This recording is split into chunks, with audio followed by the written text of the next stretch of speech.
আবারও শূন্য পেল বামফ্রন্ট। তাহলে কি নীতি আদর্শের কোনো স্থান নেই বর্তমানের রাজনীতিতে?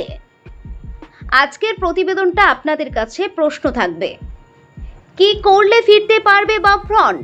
এমন কি ঘাটতি আছে যেটা মানুষের কাছে পৌঁছাচ্ছে না? বারে বারে বাজিমাত করে যাচ্ছে তৃণমূল কংগ্রেস। তাহলে কি তৃণমূলের বিকল্প বিজেপি? এই লোকসভা নির্বাচনে সর্বকালের সেরা প্রার্থী দিয়েছিল বামফ্রন্ট, কিন্তু ভাগ্যে আবারও শূন্য। অনেকেই তো কটাক্ষ করতে শুরু করেছেন, কিন্তু রাজনীতিতে অসম্ভব বলে কিছু হয় না। যে কেউ যে কোনো দিন ফিরে আসতে পারে। এরকম অনেক উদাহরণ আছে অতীতের রাজনীতিতে। লেফট কেন আসবে না? আগামী দিনে কি কি করণীয় মীনাক্ষী দীপশিতাদের, সেটাই অবশ্যই আপনি আপনার কমেন্টের মাধ্যমে বলবেন। আবারও শূন্য পেল বামফ্রন্ট। তাহলে কি নীতি আদর্শের কোনো স্থান নেই বর্তমানের রাজনীতিতে? আজকের প্রতিবেদনটা আপনাদের কাছে প্রশ্ন থাকবে।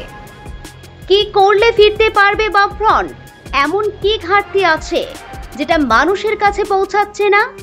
বারে বারে বাজিমাত করে যাচ্ছে তৃণমূল কংগ্রেস। তাহলে কি তৃণমূলের বিকল্প বিজেপি? এই লোকসভা নির্বাচনে সর্বকালের সেরা প্রার্থী দিয়েছিল বামফ্রন্ট, কিন্তু ভাগ্যে আবারও শূন্য। অনেকেই তো কটাক্ষ করতে শুরু করেছেন, কিন্তু রাজনীতিতে অসম্ভব বলে কিছু হয় না। যে কেউ যে কোনো দিন ফিরে আসতে পারে। এরকম অনেক উদাহরণ আছে অতীতের রাজনীতিতে। লেফট কেন আসবে না? আগামী দিনে কি কি করণীয় মীনাক্ষী দীপশিতাদের, সেটাই অবশ্যই আপনি আপনার কমেন্টের মাধ্যমে বলবেন।